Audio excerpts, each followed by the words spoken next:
Good morning and welcome to everyone. This is our Saturday morning Bible study, and we are broadcasting from the North Star Cottage, and it is for the Plainfield Christian Science Church Independent, Plainfield, New Jersey, the United States of America. Welcome, all of you. And our moderator this morning is Thomas from New York. Welcome, everybody. So I start out our Bible study with a poem from Mary Baker Eddy. "'Tis born on the zephyr at eventide's hour. It falls on the heart like a dew on the flower. An infinite essence from tropic to pole. The promise, the hope, the home, and the heaven of soul. Hope happifies life at the altar or bower, and loosens the fetters of pride and of power. It comes through our tears as the soft summer rain to beautify, bless, and make joyful again. The harp of the minstrel, the treasure of time, a rainbow of rapture, o'erarching divine, the God-given mandate that speaks from above. No place for earth's idols, but hope thou and love." So this is Hope from Miscellaneous Writings by Mary Baker Eddy, page 394. This was selected by Linda, so thank you very much. The poem also shows up in the Book of Poems by Mary Baker Eddy. Beautiful, All thank right, you. beautiful. You should be a poetry reader, Tom. Yeah. Yes. You know, every time you read one of these poems, I wonder how could it get any better? But here it is. This is very special. It takes hope out of just the human sentiment and gives it its divine essence. So it's much more than, oh, I wish I'm hoping for something, but rather the power of divinity is brought to bear. Just imagine, it loosens the fetters of pride and power. These are the things that the human mind want to grip more tightly. So what could possibly loosen them? Unless it's the power of divinity. And here we have it in our poem, Hope. I don't want to do all the talking here. I could go on. No. And Carrie sent us something, an article entitled Saved by Hope by Louisa E. Bell, where she says hope in Webster is defined as desire accompanied with expectation of obtaining what is desired. Here we may ask ourselves, have we hoped and continued to hope for good, always expecting to receive it? Or have we merely wished for a cessation of pain, trouble, and worry without doing our part and clearing our consciousness of wrong thinking, thus preparing thought for the inflow of good? Then, not experiencing the unearned good, have we become impatient and discouraged, forgetting how frequently we may find hope and patience working side by side and mentioned together in the Bible? Again, have we waited, rejoicing in hope? The prophet Isaiah gives an example of this and of his confidence in God in the words, quote, "It shall be said in that day, lo, this is our God. We have waited for him, and he will save us. This is the Lord. We have waited for him. We will be glad and rejoice in his salvation," end quote. And she says on page 40 of Science and Health, Mrs. Eddy says, in order to enter into the kingdom, the anchor of hope must be cast beyond the veil of matter into the Shekinah into which Jesus has passed before us. Like our Master, we must depart from material sense into the spiritual sense of things, of being. And then the article goes on, let us hope more, expect more. Meanwhile, gratefully acknowledging the help we have experienced by being ready to give an answer to every man that asketh a reason of the hope that is in us. So that certainly puts hope where it is supposed to be, doesn't Yeah. it? If we don't have hope in God, we don't have much hope at all. Well, thank you for that, because I remember before I came here, I did not have hope. And, life was difficult, but without hope, it's just, it felt impossible to get through. And then you come here and life still presents challenges to overcome, but you have the hope. And so just makes it so much better. I think it's even better when you're learning science. But there is expectation even more than hope. So that's very encouraging, I feel. I think when it's coupled with the spiritual sense, that is where the hope takes a whole different level. Mm-hmm. And that's the hope that the world can't take away. Yeah. Well, thank you, Tom. Anybody else? I want to talk about the first sentence.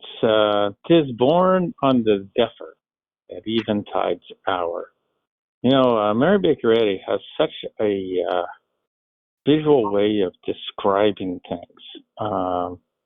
So I looked up the word zephyr because I did not know what that meant.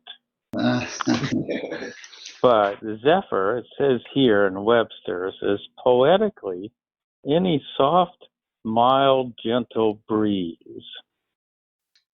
So now if we think about this, a soft, gentle breeze in the evening.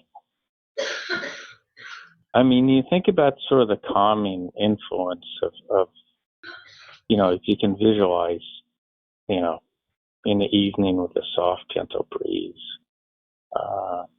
Anyway. And that allusion to the wind or the breeze was used by Jesus also, wasn't it? Right. To describe the Spirit of God coming to us. We can't see it or touch it, but we can feel it in our hearts.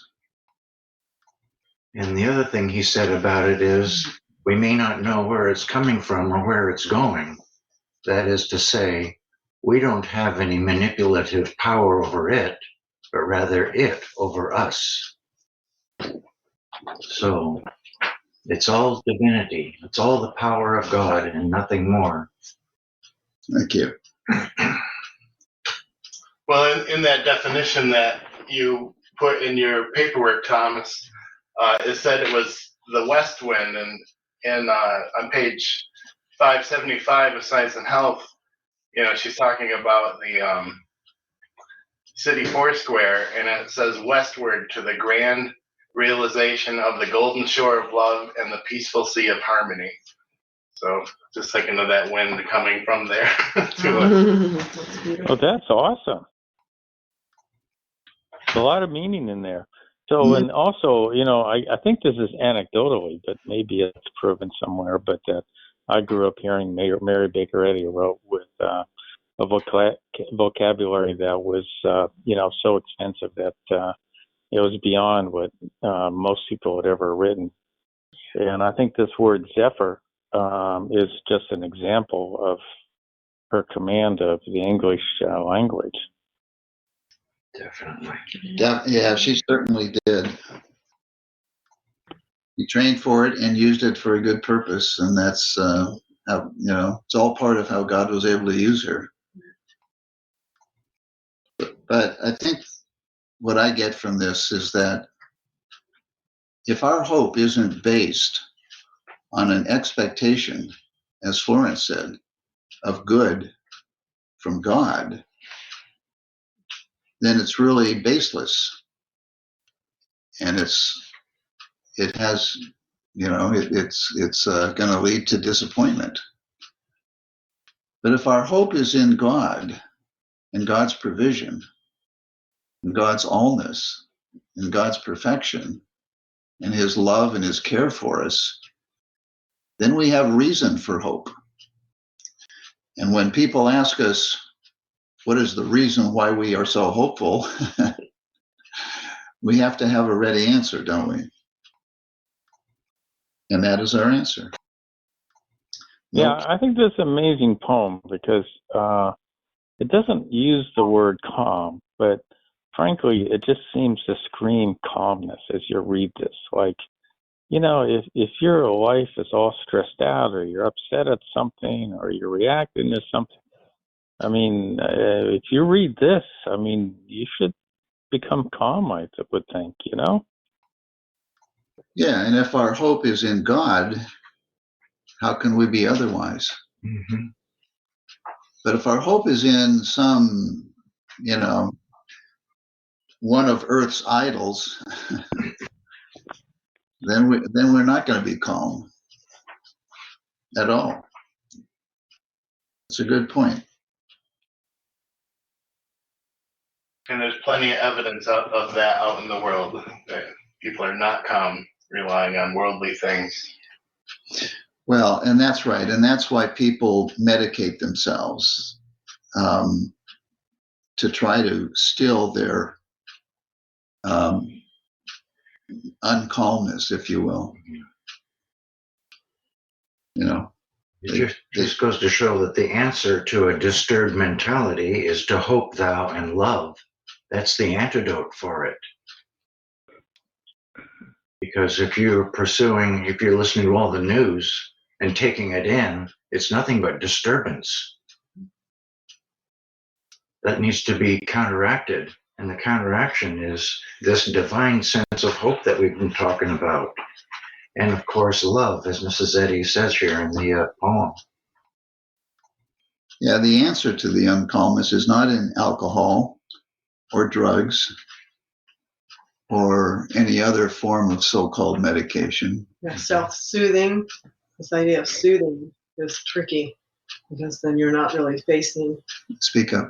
Oh, speaks to me of the soothing and people looking for soothing rather than rousing their thought with the truth. And it was something I had to work with, is that you want to just that pain to go away, but it teaches you to face what you need to face. Right. And also the need for escapism.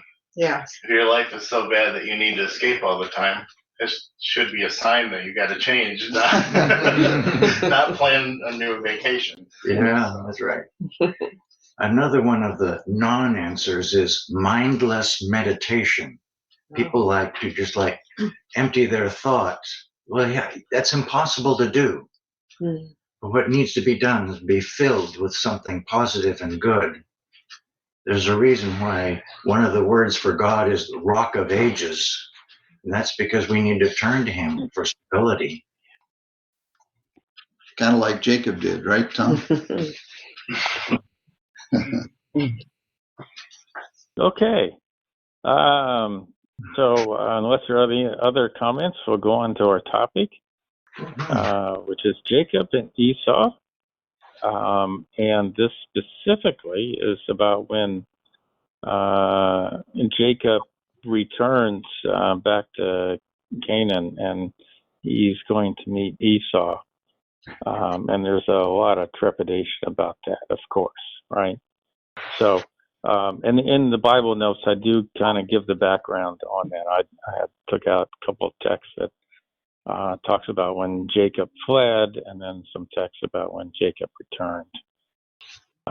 So the readings are coming from Genesis chapter 32 for the entire chapter, verses 1 to 32, and then chapter 33, verses 1 to 16.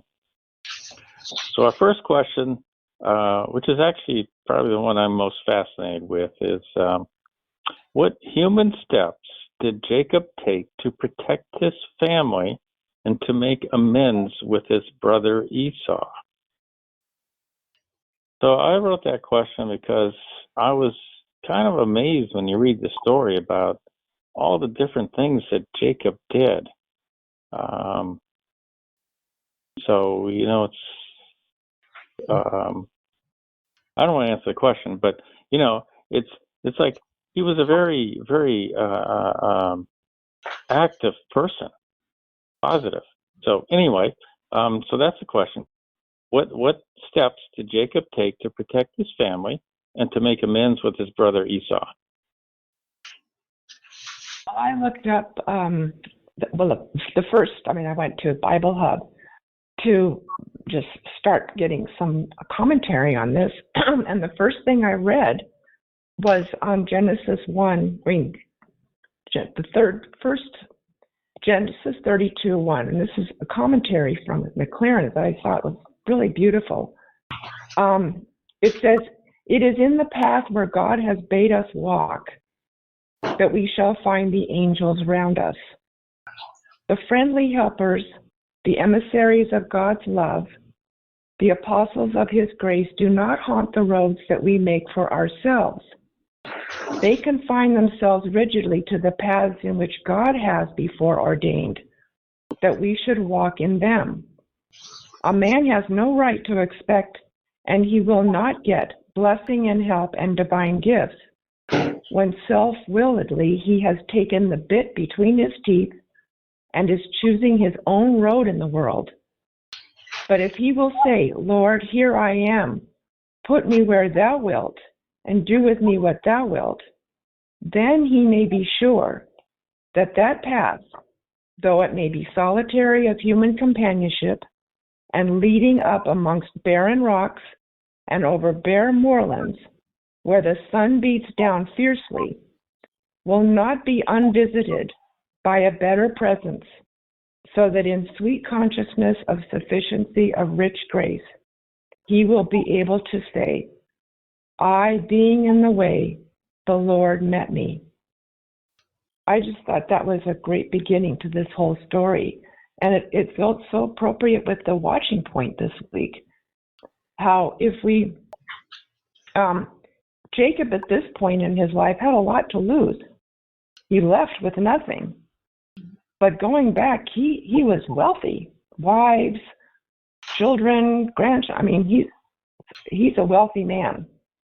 And he's being told to go back and back home. And so in his mind, he's got a lot to lose.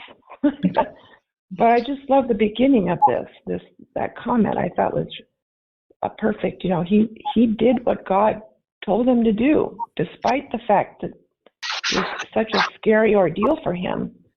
And Mrs. Eddy says in the watching point, sometimes to get her peace back, she had to do what God wanted her to do, even though it was the hardest thing. That's the only way she was going to get her peace back. So I don't know. I think it was. Anyway. Thank you. Yeah. Yeah, the first thing he did was he recognized the angel of God. Angels are all around us, aren't they? Yes, they are. It's our obedience to them. We've got to be obedient no matter what. You have to be obedient to what God is saying. Yeah, thank you. And another thing is that Jacob had to realize that in this fight, in this wrestling, that he had to let go of fear, and he had to let God be and to feel God, and that's when he was able to get his transformation to become Israel. Well, if we back up a little bit, Jacob left Esau with an unresolved conflict, so to speak. And no doubt Jacob was dealing with the mental turmoil of whatever that disagreement was, but it wasn't a good parting. So I take it like there was a divine demand that somehow he had to resolve this in his own mind. And but he he had to let go of fear, because he had to let go of his idea of human good, bad and good. He had to really go to his spiritual treasury and reservoir. Right. But we're talking about the human footsteps that he took. Definitely. Yeah. I'm with you there. So let me just add one thing here. So one of the things he did is he sent messengers ahead to go give a message to his brother Esau. And one of the things that he asked them to say was that he told them that, let's see, quote here, that I may find grace in thy sight. So this is one of the things he did. He sent messengers ahead to tell him that he was coming, and asked for grace. And that he had gifts for him. Yeah. He was offering a lot of his wealth to his brother, that he could find grace in his sight. But that's also human, right? I mean, he's trying to please a brother. He's trying to, because of his own fear of what's ahead, he's trying to diminish what anger Esau might have. It's wonderful when Esau said, "No, I have my own. This is not, I don't need all this." I think that's really great because, you cannot do things humanly trying to manipulate things. This is what I feel Jacob was trying to do. So. Yeah, Esau had stuff, but he didn't have his brother. Yeah. After that long, I think he was, some of that stuff just heals with time. So just looking forward to seeing his brother. And then he was told that Esau was coming with 400 men. And, of course, that made him even more fearful. So then he tried to see how he could protect his family. So he divided them so that if we went after one half of them, at least he'd save the other. So another human decision to make to save people. But now that's when he found himself. Well, now he thinks everybody's safe because I've separated them from each other, but there he was alone, still struggling with the fear and the doubt and the shame and what he had done. But that attaches itself to a false sense of self, all those feelings and fears. It can only attach itself to a false sense of self. And that attachment is that human sense of being good or bad. And what happened when he's wrestling is that he overcame that, which is why his name changed and he was transformed. Well, also, there was that sense of being separated from God. And that didn't help either, because then he felt like he had to do all those human footsteps. That's what happens with fear. It causes us to humanly outline, and it separates us from God, just like Betty said. We don't have the hope, we don't have the trust, we don't have the faith.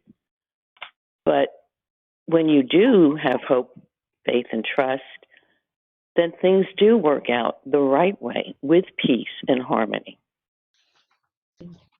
You're not on the right side if you're doing it humanly, not with God. So everything must be done. If it's right, if it's being done right, then it must be done with God, His direction. But still, it also, he was, the reason that he received the angel message was because he was willing to do what God was telling him to do. The 23rd Psalm also came to me regarding this story, how it says that love leadeth us to make us lie down in green pastures, leads us beside the still waters, restores our spiritual sense. and leads us in the path of righteousness, I thought was very appropriate for this story too. He was made to lie down in green pastures.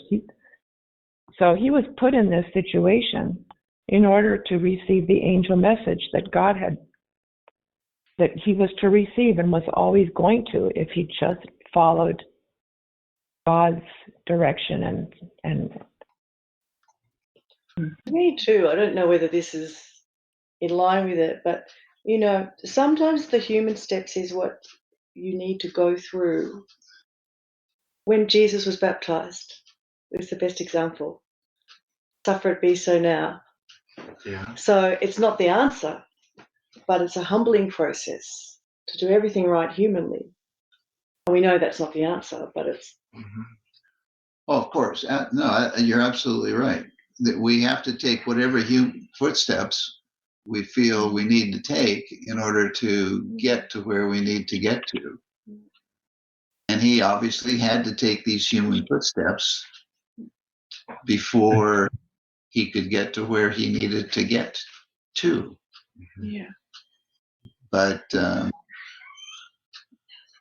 was thinking the contrast between this circumstance and the circumstance of David and Goliath, where David knew he was facing an offense to God. And, he ran to meet it. But here Jacob is, as you say, he's got his human concept of his brother, and he's still full of fear of the unresolved basis on which they parted, many years before. And he's going through these human footsteps, and those human footsteps haven't really accomplished. Well, we don't know what they've accomplished, but like you say, they're not the answer. No. Well, like the first thing, he sent the messengers there to tell him, I've got all this livestock and these servants, and I want to have grace in your sight. I think that was like a somewhat meager approach to try to pacify the situation. And then when he found out Esau's coming to him with 400 men, then he gets a certain amount of livestock together and says, now go back to him and say, we want to give this to you as a gift. So it's a stronger position, but still, it's a human footstep to try to pacify the situation. And then the third event in this story is when he was alone, and then he wrestled with a man, and then had to resolve it in his mind.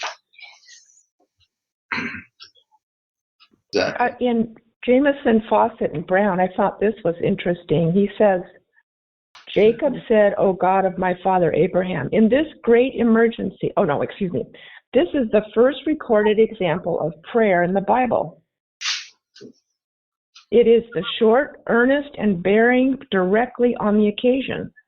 The appeal is made to God as standing in a covenant relation to his family, just as we ought to put our hopes of acceptance with God in Christ. It pleads the special promise made to him of a safe return, and after a most humble and affecting confession of unworthiness, it breathes an earnest desire for deliverance from the impending danger. It was the prayer of a kind husband, an affectionate father, a firm believer in the promises. I think to a large extent, Jacob is referred to as like the,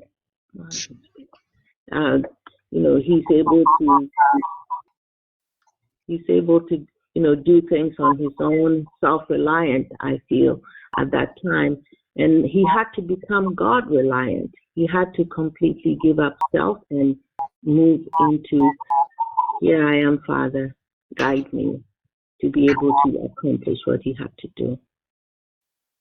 It's no more relying on self, my own manipulations and so on, but God guide me. Yeah. Of course, surrender, so to speak. Mm-hmm. In this story about the relationship between Jacob and Esau, I know we've been mostly focusing on Jacob, but Esau wasn't exactly totally innocent in all of this. He did give up his birthright at one point for a meal. And I don't think he truly appreciated what his birthright was until much later in the story where we are now.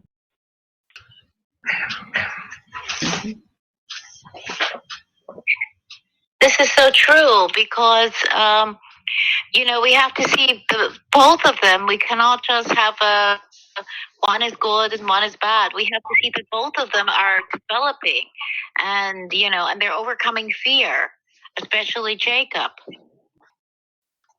Getting back initially to when, upon God's host of angels meeting Jacob on his way, Matthew Henry says, when God designs his people for extraordinary trials, he prepares them by extraordinary comforts.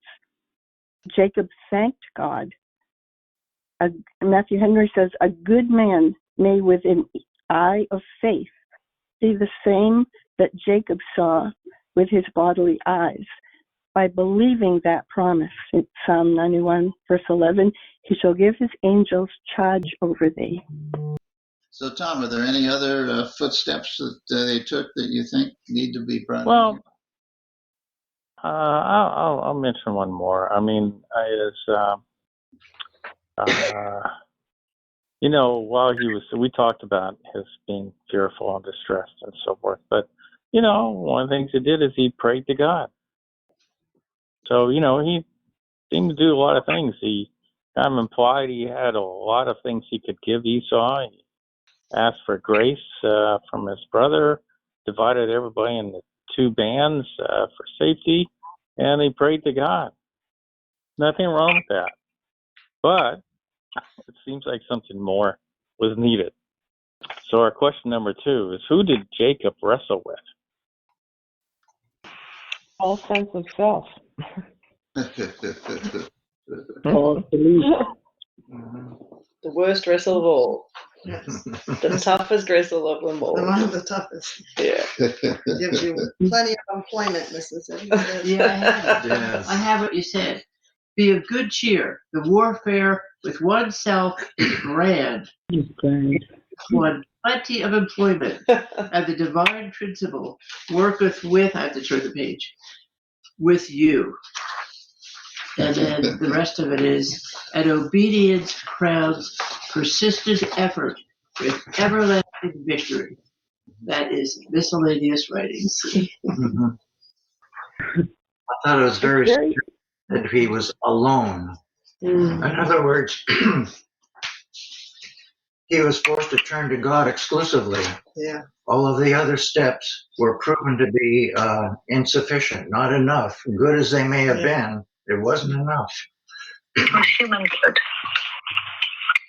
And he also had to face the fact that, all this wealth that he had attained over the last was not his doing, which, somebody at that point can think that get prideful about what they've accomplished. Look what I've accomplished. Look how wealthy I am.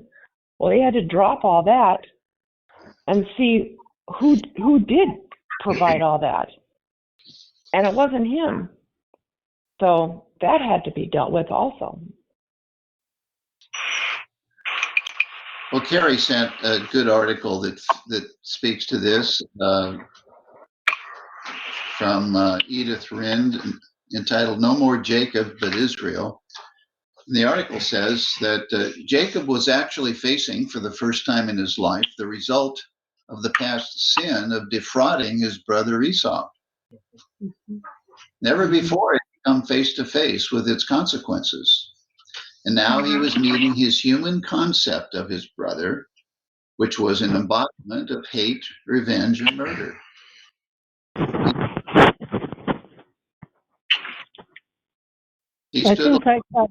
Sorry.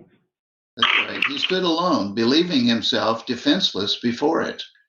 With morning about to dawn, the foe to meet, and the fruit of years of toil apparently about to be taken from him. All night, this agony held him in a grip from which he could see no way of deliverance. And then, in his helplessness, he reached out to God until he touched the hem of truth's garment, to use Mrs. Eddy's words on page 270 of Science and Health with Key to the Scriptures. And in that moment of revelation, he saw that omnipresent spirit excluded sin and hate, and man as God's image remained. In that moment, he saw Esau's face as the face of God. The brightness of truth had risen upon him, and the victory was his. To him, there was now the omnipresence of love filling space. The Adam dream as the basis of thought was gone, and his nature was changed. In that night struggle, materiality had been put away in his concept of his brother. As he had seen the face of God, so on the morrow when they met, he found tenderness and love and a generosity which would take nothing from him and could only bless him.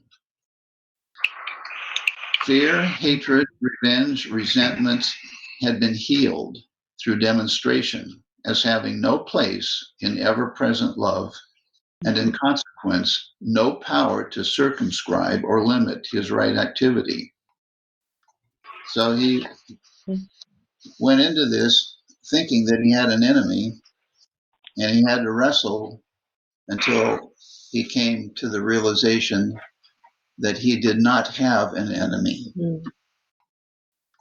I think his own guilt and everything has made him make a Goliath out of Esau. Really, he was seeing Esau as something, going to do something to him, mammoth, wrong, a big, he got himself even more afraid. So the spiritual sense made him see Esau correctly. Oh, that's question 3, sorry. Well, thank you for that, for weaving in lessons learned from a prior Bible study.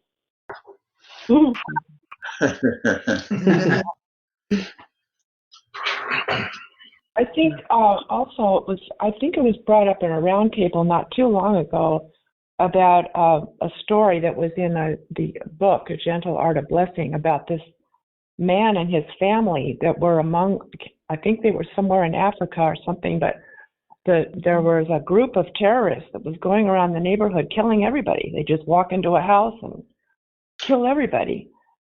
And then they came into this house.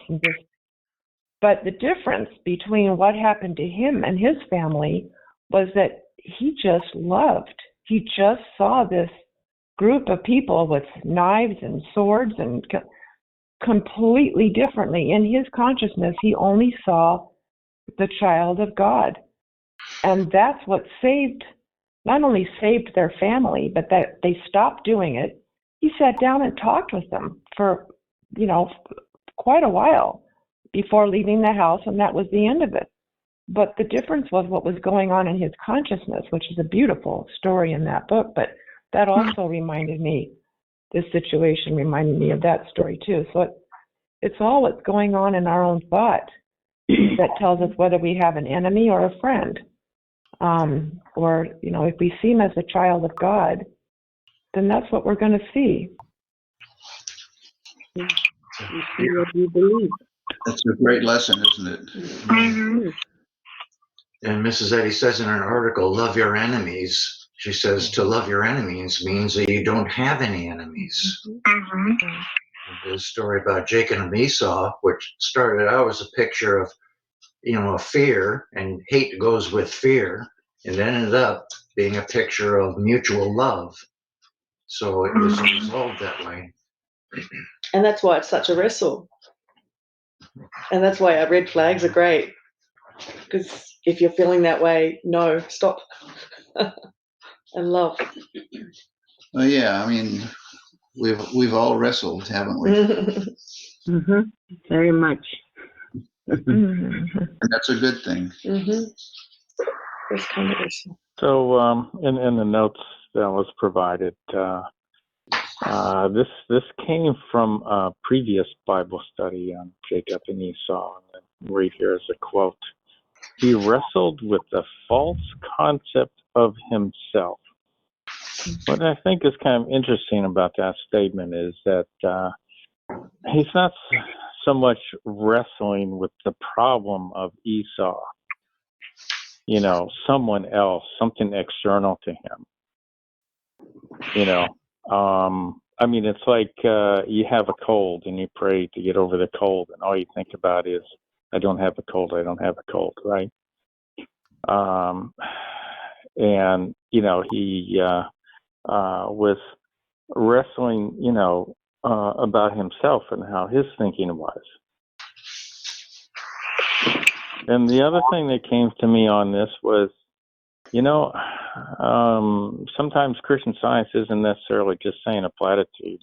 God is love, therefore I'm okay, I'm healed and everything because I said God is love, right? He had to work. This was work. You didn't just say, oh, God is love, everything's okay. He wrestled all night.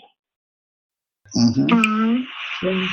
It's the amount of fear you've built up yourself that really makes you like, oh my goodness. It's paralyzing at times, really. Yeah, because you're so. Anyway, I think everybody knows it. Mm-hmm. I don't know. And if it's been also go ahead. I thought in the Bible, in the Bible lesson, didn't Mrs. Eddy say he was wrestling with a material sense of existence? Yep, he sure was. Yeah, you're saying. Mm-hmm. The notes that Tom, your notes are always really good. They're very, very helpful. I really appreciate the time that it takes to come up with these notes, because you could come up with a ton of them, but you choose them very well. So I really appreciate that. But in the cornerstone of independent Christian Science, you picked this one out, and it says, to get rid of the false sense of personality, we find our individuality in soul, in God. Jacob was getting rid of the sense of himself as separate from God. This is a process we all have to go through. It can't be avoided. We have to loathe this sense of who we are as separate from God. Then God opens the way. Unless you loathe it, you won't get rid of it. You'll compromise yourself with it. And that word loathe is in the lesson too this week, I think. Thank you. But this, that's why, this is radical stuff. If we're going to be practicing Christian scientists, we have to be radical in our treatment of the thoughts that come to us. If a thought is not of God, what does it mean to loathe something? Hate. You hate it. You gotta hate it and detest it. If it takes all night. Well, and it often does. If I think of it in terms of, denying God's allness, if I don't really, really hate it and want to be completely separate from it, that is very helpful for me to think that because God is all, if I accept any of this, then it means I'm denying God to that extent. And absolutely not. To have God's allness as the reference or what to go to, it's very helpful for me that no, I'm not denying God, none of this, and so that helps me. Mm-hmm. Thank you, Florence. Yeah, and that helps me too. Thank you for bringing that up. Yeah, to deny the allness of God is a sin, isn't it? Yes. Yeah. Yeah, we should feel pretty badly about ever doing that. Yeah. Well, it speaks well of Jacob that he was ready to wrestle, unwilling to wrestle, even all night. And even when it looked like the wrestling was over, he refused to let him go till he got the full blessing of it all. You know, it says in the 23rd Psalm, though I walk through the valley of the shadow of death, I will fear no evil. The whole idea, if you're in that valley, to go through it. Don't stay there. You know, and here is a picture of Jacob who would not stop working, wrestling as it were, until he got through. You've got to believe that he felt that there was some sense of confidence that there was a light at the end of this tunnel, and he wasn't going to stop until he saw it. And so true it is. You know, error is unreal, as we know in Christian Science, but it also has an end. It comes to an end. It's not a permanent fixture. And in reality, it is no fixture at all. But when we're faced with it, it has an ending point, and we can work to find it and get there. Yeah, and Mr. Gary said in 2017, after Florence wrote hers, which was commented on already, he said, you said yes. And it's what we're doing. Do you remember what you wrote? Yeah. Nothing. And, you know, he was tempted, but he kept going, just like Bruce said. Yeah. And Mrs. Evans taught us to demand the blessing. And then you can explain that, Mr. Gary, how she said that. Well, every experience has a blessing in it if we will demand the blessing. Exactly. Sometimes the greatest blessings come from the most difficult tasks. If you overcome a difficult situation, believe me, the lesson is going to stick with you. Does it ever? Yes. Mm-hmm. You never forget. Yeah. I'll never forget. Mm-hmm. Jacob So, had,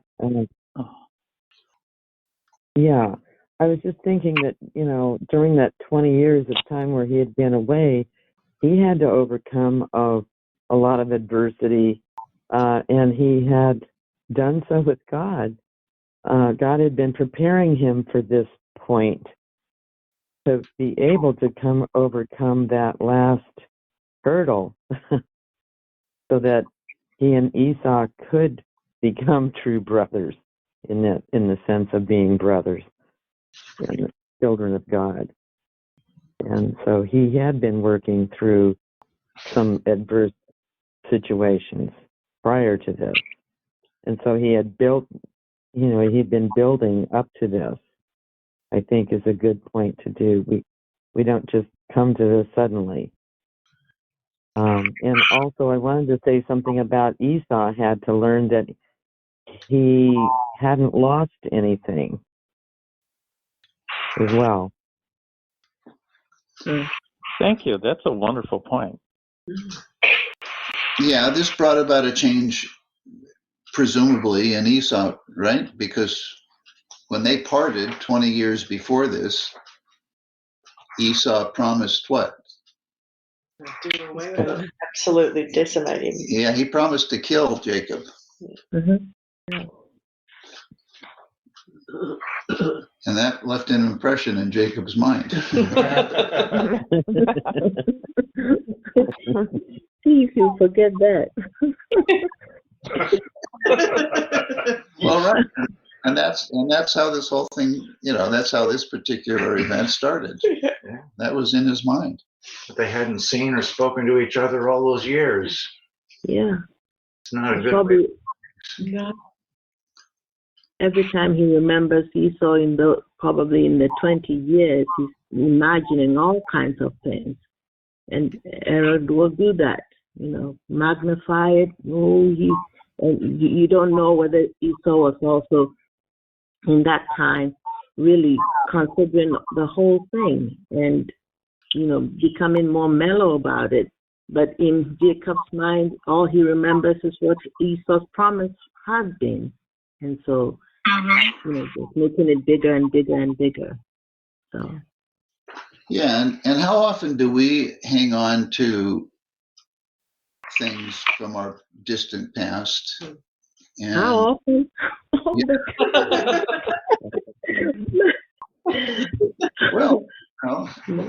time. Mm-hmm. But we have to clear them up, don't we? Yes, Yes. absolutely. There's the beautiful thing about the Bible is that when you're reading it properly, like we've been taught in Christian Science, to take it metaphysically, spiritually, and see it as a universal truth. It's not just little, as Eddie says, if you read it like a history book, it's of no value whatsoever. But we see it as universal truth. Then we can apply these situations to our present situation.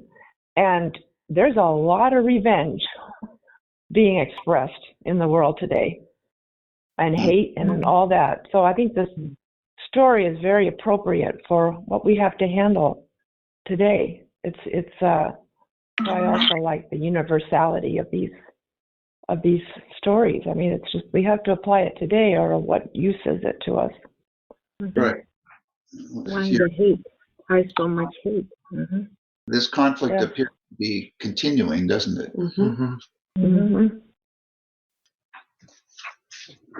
I don't have the exact quote, but Mrs. Eddy says, in taking offense, to go forth in this world with a love that's large enough to neutralize with what's bitter in it. Yeah. And equanimity. Mm-hmm.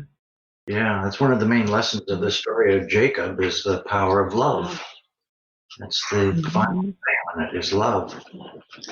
And isn't that the only period? Yeah. Go ahead, Tom. We've got 5 Okay, minutes. so our third question is, and we can expand on this based on the comments, right, is how did Jacob see Esau, and how did Esau see Jacob? It's a wonderful bringing together two brothers. So what do you think? Well, I know they mention in the Bible how Jacob approaches his brother and he bows 7 times in deference, but Esau runs and embraces him, and then they cry. And so it's very beautiful. Yeah. I love the part how Esau runs and embraces him. Yeah. Fell on his neck and kissed him. Yeah. They saw each other correctly. Yes. Yeah. Well, it's interesting too, because Esau, throughout his whole story, he wanted what he wanted in the moment. That's why he gave up his birthright for that meal. that's why he was mad to begin with, and at the end he wanted Jacob, and he just wanted him. He didn't want the. I think too, it's all about this metaphysical, energetic thought process in step 2 in the questions. Because Jacob wrestled and wrestled and wrestled and was able to see correctly, it dissolved all of that amplified what happened 20 years ago, and Esau felt it. He felt it. So I thought I'd just make a couple points, which I think we've already talked about, but it's kind of interesting when we talk about healing that there's a sense of completeness on this. So, for example, after Jacob had done his wrestling all night, he said, the name of the place, Peniel, for I have seen God face to face and my life is preserved. So there's a sense there from Jacob that everything was okay before he saw his brother, right? And then the other we talked about is how Esau changed. So this healing was very complete.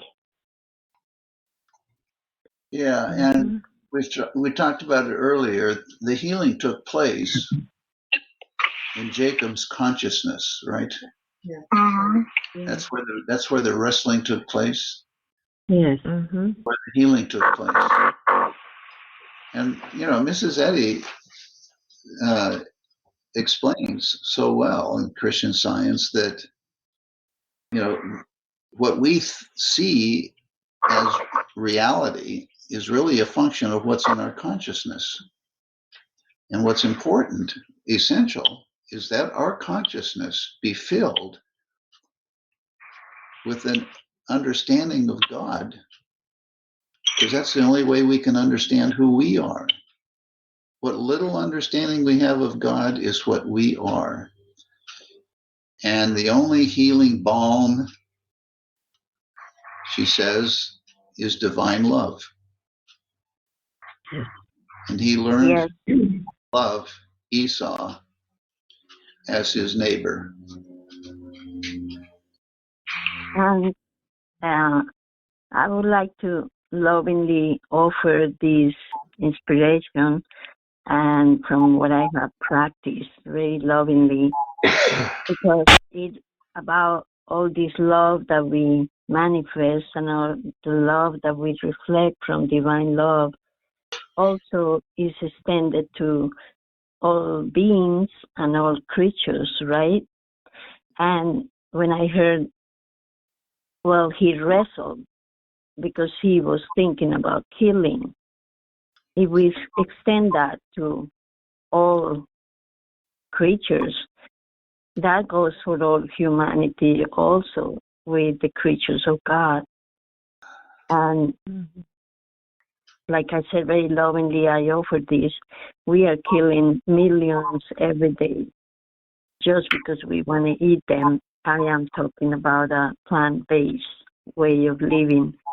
And I said I offer this lovingly because I have gone this way for 17 years now, and I can see the difference on the peace and not wrestling from knowing, because we consciously know that where this food comes.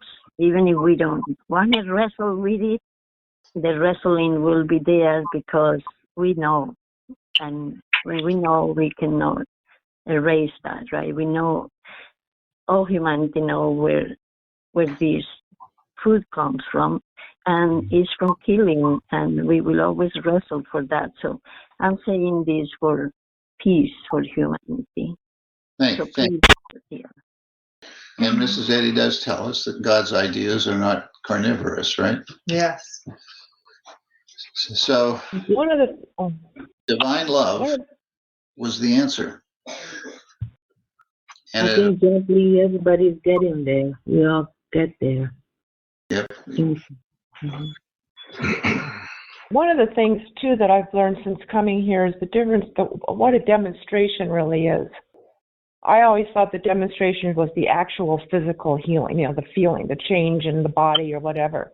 But the demonstration is really what goes on in thought, the healing in thought. So the demonstration was made when Jacob saw who he really was and who his brother really was, the child of God. That's the demonstration. The rest of it, like Mary likes to say too, is the byproduct, the coming together with the hug, the making up, and that was the result of the demonstration that was made during the night. And that I have a better understanding of what really the demonstration is. Thank you. Yeah. Yes, because the tendency for a lot of people, and I know I've had to deal with this myself, the tendency is when you have demonstrated health, when you've demonstrated prosperity, when you've demonstrated the allness of God in your life, and you have good health, and you have prosperity, and you have the things humanly that God provides spiritually, the tendency is to worship the effect rather than the cause. And that is a big mistake. Mm-hmm. We should see, and this is a matter of how do we see how do we see all the Esau's in our life, right? Yeah. Mm-hmm. Do we see them as God's perfect spiritual idea and blessing? Or do we see them as, good friends or tasty food or not tasty food or a big bank account or a small bank, Do we see what is around us as God's provision, as spiritual ideas? and love God for providing them. I think the thought of God's completeness and our completeness when we fully represent or reflect Him is so important because it's always there. The completeness is there. It's just we working to know ourselves as such. And whatever it takes for us to learn it, well, that's what we each on our own going through to learn as much as we can. That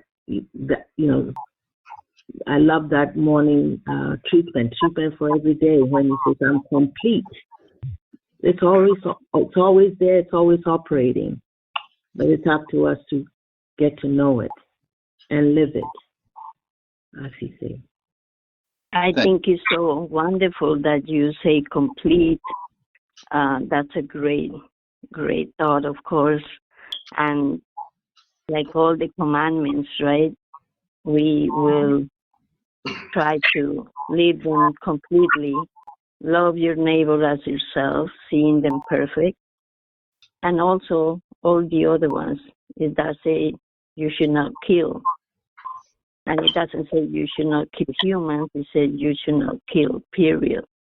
And so it will give us all completeness to look at all the commandments, right? That's a wonderful thought. Thank you. Okay. 11, Any other thoughts? Well, I think we had a good discussion today. Yes? Yes. Very good. Very good. Yeah. Very good. Yeah. So let's not forget, I know a lot of people contribute things after the Bible study, but if you haven't thought about it, then please, make some contributions after the Bible study. We'll get those posted. They're very enriching. When you look back at some of the archived Bible studies and you read the notes, the articles have been added after the Bible study. Well, thank you very much, Tom. Thank you.